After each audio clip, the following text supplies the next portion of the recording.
გამარჯობა ყველას და კეთილი იყოს თქვენი მობრძანება ებრაული სამყაროს კვირაოში. Iuts 4 News-ზე. მე ვარ ემილი ფრენცისი.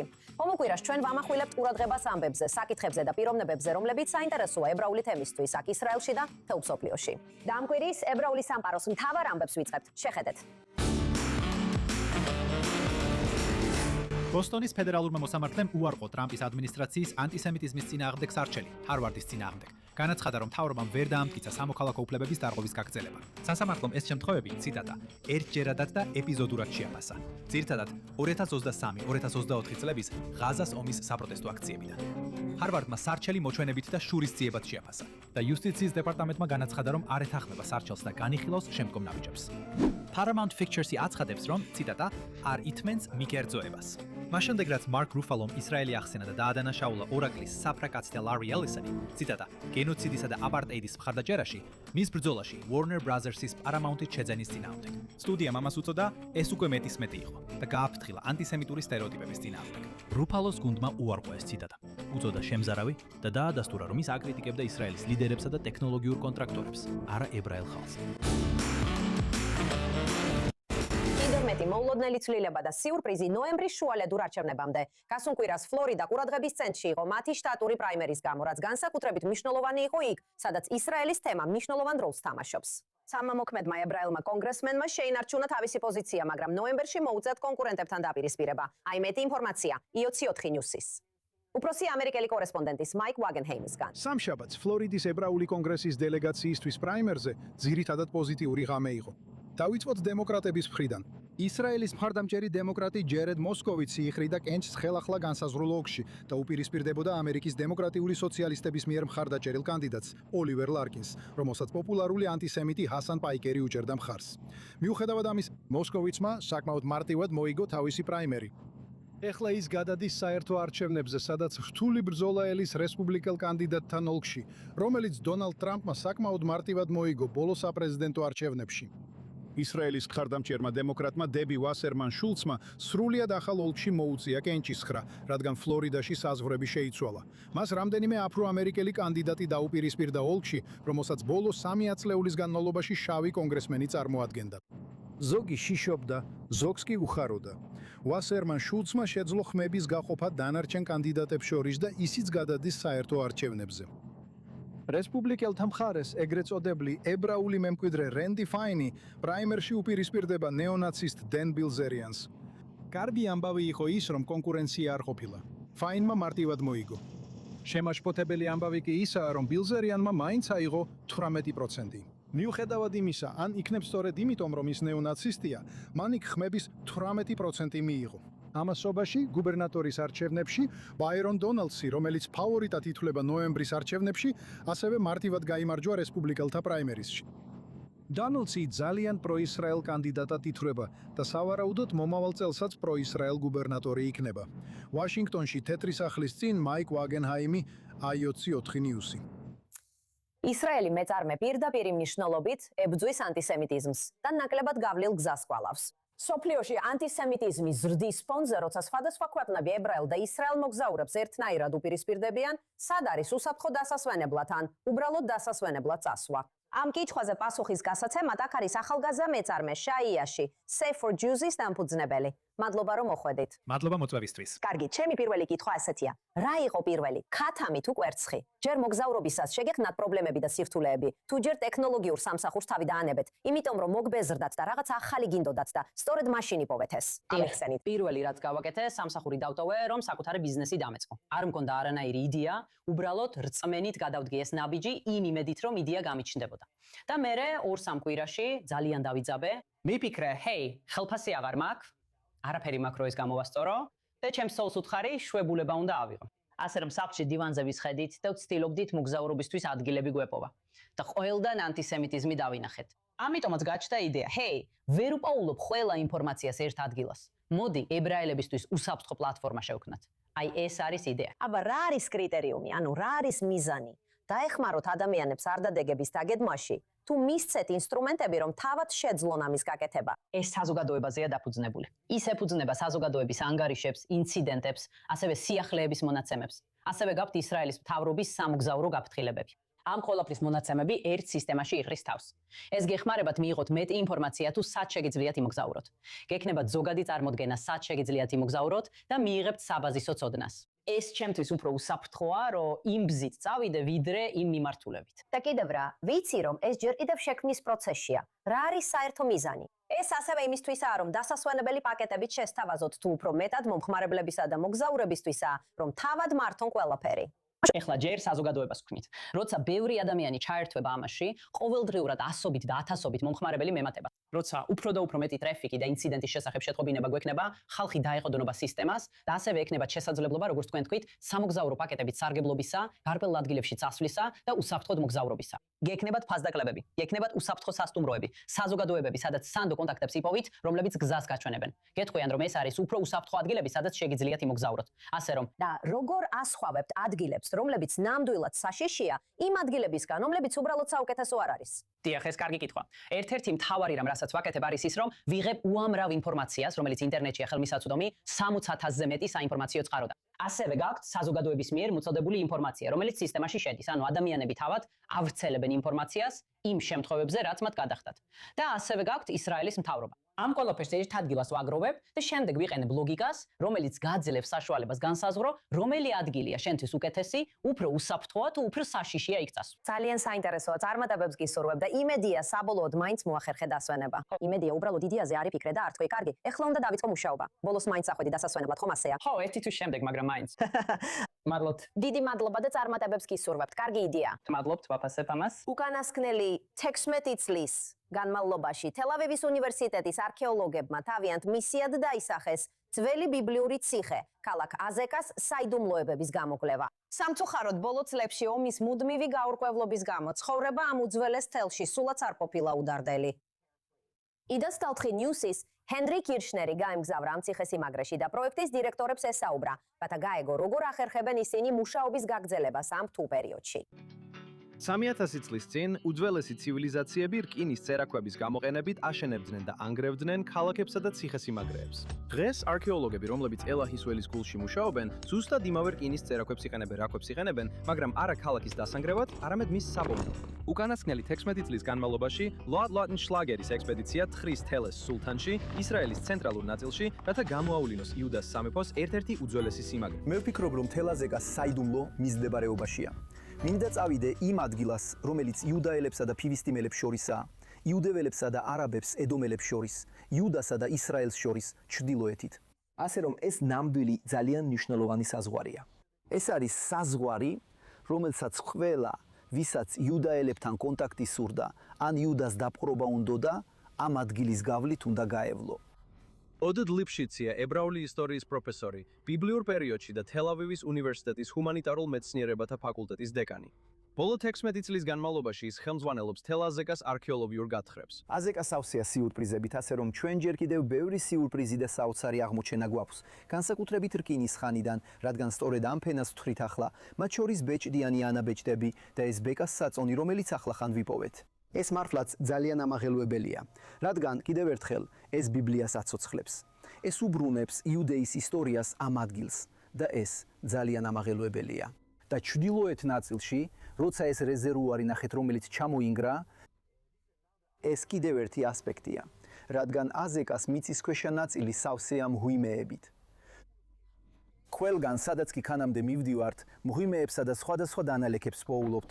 და ერთ-ერთი რამ, რაც მომავალ წლებში გვინდა შევამოწმოთ, არის ეს მთელი მიწისქვეშა სამყარო. აზეკა ღრმად არის ფესვაძმული ბიბლიურ ისტორიაში, იესონავესტის წიგნიდან დაწყებული, დავითისა და გოლიათის ამბით დამთავრებული. და სწორედ ამ ბიბლიურმა ისტორიებმა უბიძგა არქეოლოგებს, ფრედერიკ ბლისსა და არი მაკალისტერს. პირველად გაეთხარათ ეს ადგილი 1800-იანი წლების ბოლოს, პალესტინის კვლევის ფონდის სახელით. მათ ძალიან დამანგრეველი არქეოლოგიური მეთოდი შეიმუშავეს. ამ გზით მათ მთლიანად გაანადგურეს ეს ადგილი. მარისა განადგურდა, გეზერი განადგურდა და ლეგენდა იყო, რომ ასევე აზეკაც განადგურდა. აქ გვაქვს ცნობილი ფოტო, სადაც არაბი მუშა სწორედ აქ დგას და სამხრეთისკენ იყურება, ხოლო კედელი მის ზემოთაა. მაგრამ რადგანაც მათ გათხრები მხოლოდ ნაგებობის შიდა მხრიდან ჩაატარეს, ესეც კი არ იცოდნენ. ჩემ ზემოთ არის შესასვლელი, რომელიც ჰასმონეებმა შექმნეს, ვთქვათ, ვფიქრობ, იოანე ჰირკანოსმა, დაახლოებით ძველი წელთაღრიცხვის 140 წელს. ეს არის ადგილი, რომელსაც მხოლოდ ადმინისტრაციული და თავდაცვითი მიზნებისთვის ირჩევენ. და რადგან აქ ვართ, ეს ადგილი ბიბლიაში ძალიან ხშირად არის მოხსენიებული როგორც სასაზღვრო ტერიტორია. საბინა კლაიმანი აზეკას გათხრების ერთ-ერთი თისაველე დირექტორია და თელ-ავივის უნივერსიტეტის პროსიდენტის პროფესორი. ის ოდეთთან ერთად ჩამოვიდა რამათ რახელიდან, სადაც 3 სეზონის განმავლობაში ასისტენტ სუპერვაიზორი იყო გათხრებზე. ეს დიდი შესაძლებლობაა, რომ ასეთი ადგილი გავიცნოთ. ამდენი წლისა და ამდენი გათხრების შემდეგ, ვფიქრობ, იშვიათად მოიძებნება ადგილი, რომელიც ასე კარგად არის ცნობილი ამ ხრივ. როდესაც კერამიკას უყურებ და უკვე რამდენიმე ნამსხვრევიდან მასალის მიხედვით შეგიძლია განსაზღვრო, რომელი პერიოდია, ეს ძალიან მნიშვნელოვანია.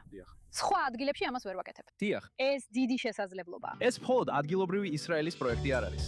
თელ-ავივის უნივერსიტეტმა თავის მისია დაისახა, რომ სკოლებთან და ორგანიზაციებთან ერთად მერთად მთელი მსოფლიოს მასშტაბით ემუშაო. სამწუხაროდ, აზეკას გათხრების ჯგუფს, ისევე როგორც ისრაელში სხვა ათეულობით გათხრას, მოუწიათ გამკლავება გარე გეოპოლიტიკურ ძალებთან, რომლებიც სრულიად მათ კონტროლს მირმა. COVID-დან დაწყებული 7 ოქტომბრით და შემდგომ ჰამასთან, ჰეზბოლასთან და ირანთან ომებით ამ კატასტროფებმა და კონფლიქტებმა თელ-აზეკას გათხრები მშვიდობისა და კონფლიქტის ზღვარზე დატოვა. 2025 წელს რაკეტის სირენის დროს გათხრების მონაწილეებს მოუწიათ უძველესი ციხესიმაგრის პირდაპირი დანიშნულებით გამოყენება. მიმდინარე ომების გამო აზეკა სირთულეებს განიცდის. ამ პროექტის გათხრებს ყოველ წელს ვაგრძელებთ, ომის დროსაც კი. მაგრამ სულ უფრო და უფრო რთუნდება თანამშრომლობა სოფლიოს სხვადასხვა ჯგუფებთან. ამიტომ ჯერ ასე ძალიან არ გძნობ ამას, მიზეს, მაგრამ გრძელვადიან პერსპექტივაში აუცილებლად ვიგრძნობ. ვერ შევძელით კარგი გრანტების მოპოვება, რასაც ჩვეულებრივად უცხოეთიდან ვიღებდით. ფული ძალიან ცოტაა. აქ ამ ტერიტორიაზე 2 მოხალისეა. მაინც ძალიან ბევრი კითხვა მაქვს და მინდა რომ წელს ეს ტერიტორია დავხურო. დიახ. ჩვეულებრივ ამ ტერიტორიაზე 20 მოხალისე მუშაობდა. მიუხედავად ყველა სირთულისა და გამოცდისა, თელ-აზეკას გათხრების გუნდი ზუსტად ისე როგორც ციხესიმაგრე, რომელსაც ისინი ამოყავთ, გამძლეა. აზეკა უკვე დღეს არის ადგილი, სადაც სტუმრები და სკოლის მოსწავლეები უამრავი ავტობუსით ჩამოდიან. ამ დრომდე ისინი მოდიან დასათვალიერებელ ადგილზე, ყვებიან დავითის ისტორიას და შემდეგ მიდიან. მე ძალიან მინდა რომ ერთ დღეს სტუდენტები მოვიდნენ, იქ იყოს პატარა კიოსკი, სადაც შეძლებენ რაიმე სასმელის ყიდვას. და ჩემი ოცნებაა რომ დაახლოებით 4 წელიწადში ხალხს შეეძლოს თელ-აზეკაში მოსვლა და გაიარონ თელ ციტადელში. ნახონ მაღალი კედლები თავზე, ნახონ შიდა ნაგებობები, რომლებიც ციტადელში იყო. იარონ იმ ქუჩაზე, რომელიც ციტადელს შემოუვლის. და ეს იქნება არქეოლოგიური ძეგლების ერთ-ერთი მარგალიტი ისრაელში. ამ ზაფხულს ისრაელის საფეხბურთო ვარსკვლავი. მანო სოლომონმა დიდი მიზანი მიაღწია. ის ინგლისურ საფეხბურთო კლუბ West Ham-თან გააფორმა კონტრაქტი და მან უკვე აჩვენა შედეგები მოედანზე. დებიუტში ბარნის წინააღმდეგ გოლი გაიტანა. მაგრამ გულშემატკივართა ჯგუფმა დიდი აურზაური გამოიწვია სკანდირებით, სადაც ამტკიცებდნენ, რომ სოლომონს პალესტინას სძულს. აი კიდევ მეტი ინფორმაცია 24 News-ის კორესპონდენტის ჯო ბრაუნისგან. ისრაელელი ვინგერი მანორ სოლომონი შესანიშნავად დაიწყო კარიერა West Ham United-ში. გასუკვირას დებიუტში ბარნლისთან 2-2 ფრე მატჩში გოლი გაიტანა. მაგრამ თავარი ამბავი იყო ის, რაც ტრიბუნებზე მლებზე მოხდა და არა ის, რაც სოლომონმა მოედანზე გააკეთა. სკანდირება, რომელიც ამტკიცებს, რომ მანორ სოლომონს პალესტინას სძულს, თავდაპირველად Leeds United-ის გულშემატკივრებმა იმღერეს, როცა ის იქ რამდენიმე წლის წინ თამაშობდა. ეს ვიდეო ინტერნეტში გავრცელდა და West Ham-ის გულშემატკივრებმა მას ფართოდ გააკრიტიკეს. ბევრი ფიქრობს, რომ ეს შეურაცხყოფელია პალესტინელი ხალხის მიმართ და რომ ეს პოლიტიკის ფერბურთში უსაფუძვლოდ შემოტანა. მათ კი, ვინც ამ სკანდირებას მღერის, ამბობენ, რომ ეს შედარებით უცხინარია იმასთან შედარებით, რასაც სტადიონზე ჩვეულებრივ ისმენ და რომ ეს უბრალოდ ხუმრობა. მაგრამ კლუბმა West Ham United-მა გამოხატა თავისი პოზიცია ამ სიტუაციაზე და განაცხადა, რომ კლუბს აქვს ინფორმაცია შეურაცხყოფელი და გამყოფი სკანდირების შესახებ, რომელიც ანტიპალესტინურ მესიჯს შეიცავს და რომელსაც ჩვენი სტუმარი გულშემატკივრების ნაწილი მღეროდა ბარნლისთან EFL ჩემპიონატის გახსნით მატჩზე. ჩვენ გვესმის, რომ სიმღერა და სკანდირება მატჩის დღის ტრადიციული და ღრმად ფესვგათმული ნაწილია. ჩვენ ვამხნევებთ ჩვენს გულშემატკივრებს, რომ ხმამაღლა და სიამაყით იმღერონ თავიანთი საფეხბურთო კლუბისა და იმ მოთამაშეების შესახებ, რომლებიც ღვინის ფერი და ლურჯი მაისურით გამოდიან, მაგრამ არასდროს ისე, რომ ეს სხვებს შორის დაპირისპირებას ან შეურაცხყოფას იწვევდეს. აი რა ხდება? და ამას ახლა როგორც West Ham-ის გულშემატკივარი ვამბობ. ჩვენი გულშემატკივრები ბოლო 10 წლეულის განმავლობაში ძალიან გაყოფილი იყო ცუდი მფლობელობისა და ძალიან არაპოპულარულ სტადიონზე გადასვლის გამო. მაგრამ ახლა ამ ზაფხულს რამდენიმე გარემოების გამო მართლაც იგრძნობა ოპტიმიზმის სული. მაშ, რატო უნდა ვცადოთ დაპირისპირების შექების შექმნა იქ, სადაც ეს საჭირო არ არის? არ გამიგოთ არასწორად, იმდენ West Ham-ის თამაშზე ვყოფილ ვარ, ბევრად უარესი შეძახილებიც მომისმენია, მაგრამ ეს არ ნიშნავს, რომ ამ კონკრეტულმა შეძახილმა ხალხი არ გაანაწყენა. და თუ ასე იყო, რატო უნდა შევიტანოთ ეს პროვოკაცია სტადიონზე იმ დროს, როცა უნდა ვეცადოთ ერთიანობის შენარჩუნებას, განსაკუთრებით იმის გათვალისწინებით, რომ ამ სეზონში გავარდით. დიახ, სოლომონმა ინტერნეტში წარმოუდგენლად უსამართლო, ანტისემიტური და ანტიისრაელური სიძულვილი გადაიტანა თავისი ეროვნების გამო. მაგრამ ის ისრაელელი რომ არის, ამის გამო არ მოაწერეს ხელი. მას ხელი მოაწერეს იმიტომ, რომ კარგი ფეხბურთელია. და რა სჯობს იმის დამტკიცებას, რომ მოძულეები ცდებიან ვიდრე დებიუტში გოლის გადანა, როგორც ბარნლის წინააღმდეგ გააკეთა და ჩემი აზრით ჩალტონის წინააღმდეგ მეორე მატჩი მოედანზე საუკეთესო ფეხბურთელი იყო. თუმცა ეს ბევრს არაფერს ნიშნავს. ყველა მოედანზე ძალიან სუსტად გამოიყურებოდა. მაგრამ მახსენდება სკანდირება, რომელსაც ლივერპულის გულშემატკივრები მუხამედ სალაჰს უმღეროდნენ. თუ კიდევ რამდენიმე გოლს გაიტანს, მეც მუსლიმი გავხდები. ჩემი აზრით, საუკეთესო პიარი, რაც მანორ სოლომონს და შესაბამისად ისრაელსა და ებრაელ ხალხს შეიძლება ჰქონდეთ, არის ის თუ მის ფეხბურთზე და მის დადებით თვისებებზე გავამახვილებთ ყურადღებას. და თუ ის ასე თამაშს გააგრძელებს, შეიძლება ზოგიერთს მოუნდეს ებრაელიც გახდეს. ებრაელი ამერიკელი ახალგაზრდებისთვის დიდი ნაწილი გამოცდილებისა არის ზაფხულის ბანაკში წასვლა, მაგრამ ახლა ზაფხულის ბანაკი ნიგერიაში ოცნებებს რეალობად აქცევს. სადაც 100 სინაგოგა, მაგრამ არც ერთი კონკრეტული რაბინი და უამრავი იგბო, რომლებიც საკუთარ თავს ებრაელებად მიიჩნევენ და ებრაულ ტრადიციებს მისდევენ. იგბო ერთ-ერთი ყველაზე დიდი ეთნიკური ჯგუფია ქვეყანაში და ისინი მიიჩნევენ, რომ ისრაელის დაკარგული ტომების შთამომავლები არიან. და ამ ზაფხულს ბავშვები სულმად იღებენ ბანაკის გამოცდილებას კემსარაში. და ახლა ჩვენთან ნიგერიიდან, აბუჯადან უერთდება საკმაოდ საინტერესო ადამიანების ტრიო. მოგესალმებით, დები ისერი, კემსარას დამფუძნებელი ბანაკის აღმზრდელი ედნა ადაისე აბოდა, 12 წლის, ბანაკელი ზიონ დონატუსი. გმადლობთ, რომ აქ ხართ, ყველა თქვენგანი, ბანაკის შუაგულში.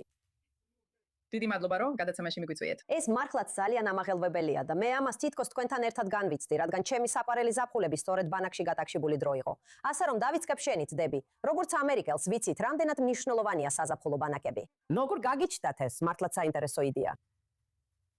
ხო, ნიგერიაში 2021 წელს ჩამოვედი. მე მსოფლიო ბანკში მუშაობ, ამიტომ აქ გავგზავნეს და ვეძებდი საზოგადოებას, რომელთანაც ჩაგიმის დღესასწაულებს ერთად აღნიშნავდი. და გავიგე ამ შესანიშნავი ებრაული საზოგადოების შესახებ აბუჯაში. აქ 3 სინაგოგაა და თითოეულს ძალიან ძლიერი, მრავალთაობიანი და ენერგიული საზოგადოება ჰყავს. და მე ვიყავი, იცი ამ ყველაფერში ბევრი რამ იყო ნაცნობი. იმავდროულად, როგორც იცი, ჰქონდათ ლამაზი სიმღერები, რომლებსაც განსხვავებული მელოდიები ჰქონდათ. ამიტომ ყოველ ჯერზე როცა ამერიკაში ბრუნდებოდი, უკან ბრუნდებოდი ტალითების, ზიდურიმის, ქიფას და რაც კი შემეძლო მომეტანა, სავსე ჩემოდნით.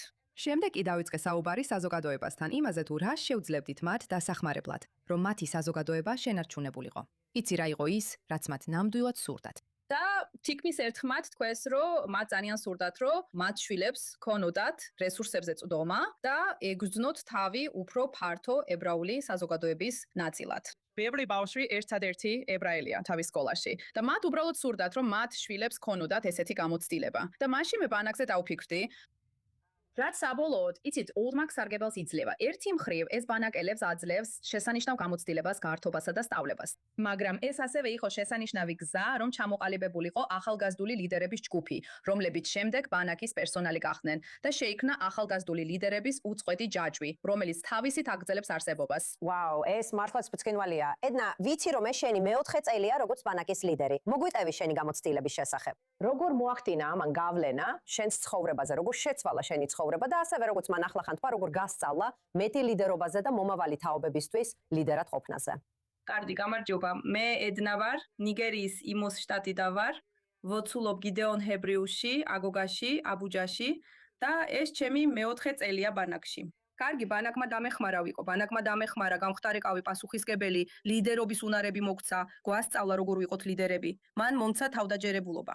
და როცა თავდაჯერებულობაზე ვსაუბრობ, გულისხმობ იმას, რომ გვაქვს 3დღიანი ლიდერობის ტრენინგი, სადაც გვასწავლიან, როგორ გავხდეთ დიდი ლიდერები. გვასწავლიან, როგორ ვასწავლოთ ბანაკის მონაწილეებს, როგორ ვიყოთ მოთმინებით სავსე მათთან. და როცა თავდაჯერებულობაზე ვსაუბრობ, ჩვენ გულისხმობ ედნა წელს მხოლოდ აღმზრდელი კი არ იყო, არამედ ბანაკის მონაწილეების რეგისტრაციასაც ხელმძღვანელობდა და ახლა იმ ჯგუფზე პასუხისმგებელია. იმ ჯგუფის, რომელსაც ჩვენ A-dots ვეძახით, ანუ 8-დან 10 წლის ბავშვების. ვაუ, მართლა ძალიან. მინდა სეონისგან მოვისმინო. შენთან დავბრუნდებით ედნა. მაგრამ სეონ, შენთვის ეს ალბათ ძალიან სახალისოა. რა არის შენი საყვარელი ნაწილი ბანაკში? სპორტი, ხალხი, საჭმელი, ფერების ომი, მოგვიყევი.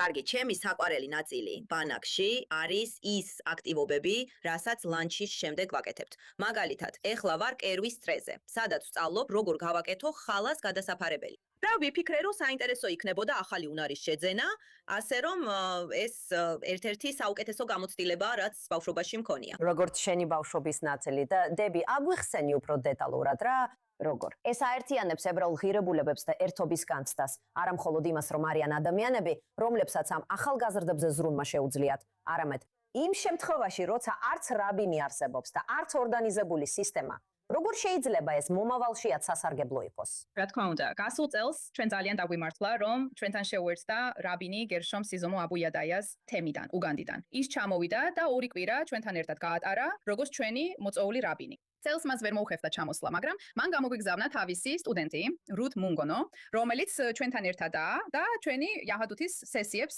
უძღვება. ბანაკის დღე ძალიან გავს ამერიკულ საზაფხულო ბანაკის დღეს. ჩვენ ერთად ვიწყებთ თეფილათი, შემდეგ კი გადავდივართ სხვადასხვა ასაკობრივ ჯგუფებში, სადაც ლანჩამდე დილით 2 პერიოდი გვაქვს, რომელთაგან ერთ-ერთი იაჰადუთია. იაჰადუთი ერთ-ერთ თემაზეა კონცენტრირებული. ამ წელს თემა ებრაული ცხოვრების ციკლია. წინა წელს ებრაული კალენდარი გავიარეთ. და ესენი არის, იცით, შესაძლებლობები, რომ ეს ყველაფერი გამოვავლინოთ. იცით, იუდაიზმის კანონები, იუდაიზმის რიტუალები, სიმღერები და ალბათ ყველაზე მნიშვნელოვანი ღირებულებები და რას ნიშნავს ეს ჩვენთვის როგორც ჯგუფისთვის. ბევრი სიმღერა. ხო. ბოდიში გაგზავნე. დიახ, არა და ჩვენ კიდევ ებრაული სწავლაც გქონდა. მგონი, ეხლა თითქმის ყველა ბავშვმა იცის ალეფ-ბეთი. და იცი ზოგიერთი მათგანი საკმაოდ მოწინავეა. დიახ. ეს საოცარია. ედნა და შიოვან, აგრეთვე თქვენთვის აგიხსნათ, რამდენად კარგად იცნობთ თქვენს ებრაულ ფესვებს. ეს თქვენს ოჯახშია? თქვენც გაიზარდეთ ებრაული კულტურული ტრადიციებით თქვენს ოჯახში. თუ ეს ისა, რასაც ბანაკში ახლიდან სწავლობთ, იმასთან ერთად, რაც უკვე სახლში იცით. კარგი, მე ებრაულ ოჯახში დავიბადე. ჩემმა მშობლებმა ებრაული ტრადიციების დაცვა 5 წლის წინ დაიწყეს, საიდანაც ისინი მესიანურ ტაძარს გამოეთიშნენ და ებრაულ წმენაზე გადავიდნენ. 5 წლის წინ ისინი ლაგოსის შტატიდან, ნიგერიიდან, აბუჯაში, ნიგერიაში გადავიდნენ და მათ იპოვეს გიხონის ებრაული სინაგოგა, სადაც შეხვდნენ უხუცესებს და დაიწყეს იუდაიზმის პრაქტიკა, დაიწყეს ებრაული ენის სწავლა, დაიწყეს თვითონვე თეფილას სწავლა. და ამ პროცესში საზღვარგარეთ მცხოვრებმა ზოგიერთმა ადამიანმა წიგნების გაგზავნა დადაუწყო. მათ სწავლა დაიწყეს და 2021 წელს ბაიდენი ამერიკიდან ჩამოვიდა. ის ამერიკიდან ჩამოვიდა კონვერსიისთვის. და ჩემმა მამამ და ჩემმა უფროსმა ძმამ კონვერსია გააკეთეს და 2024 წელს ის ისევ დაბრუნდა და მე და ჩემი დები ჩვენ გავაკეთეთ. ვაუ. ჩემი მთელი ცხოვრება. ეხლა გჭირდება რომ მომავალ წელს ისრაელში ჩამოხვიდე. სიონი, დიახ. და შენ რა სიტყვი ახალგაზრდა კაცო? კარგი, უკვე 2 წელია ებრაელი ვარ და ამის მიზეზი ისაა, რომ მამა ჩემი ახალ აღთქმას დიდად არ ეთანხმებოდა, ამიტომ გადაწყვიტა, რომ ახალი აღთქმა გვერდზე გადაედო და ყურადღება ძველ აღთქმაზე გაემახვილებინა. ასე რომ აღმოაჩინა, რომ ყველაფერი ძველ აღთქმაში იუდაიზმს შეესაბამება. როცა გადავედით, ჩემთვის ყველაფერი ახალი იყო და ბანაკში მოსვლა ყველაფერს ბევრად უკეთ გამაგებინებს. ჩვენ გვაქვს. ეხლა მყავს მეგობრები, რომლებიც მეხმარებიან ებრაელობის გაგებაში. მყავს რუთი, რომელიც მეხმარება პროექტებში და კითხვებში, რომლებსაც ვერ ვიგებ, ასე რომ ბანაკი ფაქტობრივად მიწიერი სამოთხეა. საერთოდ ეს ძალიან მაგარია. აშკარად ბანაკის არა ძალიან შესაფერისია. ეს ყველას იტევს. დები, რა არის შენი მთავარი მიზანი? იმედი გაქვს, რომ ეს შეიძლება დახდეს მოდელი სხვა თემებისთვისაც, რადგან ვიცით, რომ ეს მხოლოდ ნიგერიას არ ეხება. გულისხმობ, რომ აფრიკის სხვადასხვა ქვეყანაში ბევრი თემაა, რომლებიც თავს ისრაელის დაკარგულ ტომებად მიიჩნევენ.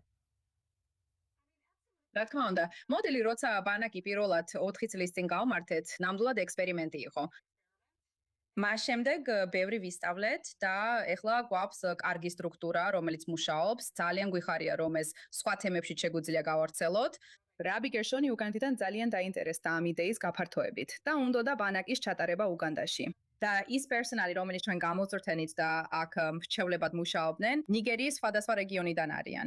და სინამდვილეში გასულ წელს პორტ ჰარკორტში მინიბანაკი SARA ჩატარდა, ასევე ებონი შტატში კიდევ ერთი მინიბანაკი SARA. ხომიცით ჩვენ ბევრ სახსრებს ვაგროვებთ ბანაკის შესანარჩუნებლად, რადგან ეს განსაკუთრებით მდიდარი საზოგადოება არ არის. მაგრამ სანამ რესურსები გვაქვს, მოთხოვნა ნამდვილად არსებობს და ჩვენ მოხარულები ვართ, რაც შეიძლება მეტად გავაფართოვოთ ეს. ვაუ, საოცარია, ძალიან ლამაზია, რასაც აკეთებთ და მომავალ წელს თუ შვებულებას ავიღებ, შეიძლება ბანაკის ფრჩევლადაც ჩამოვიდე დასახმარებლად. მადლობა ყველას. მადლობთ. და ეს იყო ყველაფერი ამ კვირის გადაცემისთვის, ებრაული სამყაროს კვირეული. დიდი მადლობა ყურებისთვის, რა თქმა უნდა, შეგიძლიათ ეწვიოთ ჩვენს YouTube არხს, ჩვენს WebWords, ჩვენს სოციალურ მედია პლატფორმებს, რომ ნახოთ ეს და წინა ეპიზოდებიც. მე ვარ ემილი ფრენსისი. კიდევ ერთხელ დიდი მადლობა ყურებისთვის და შალომ თელ-ავივიდან.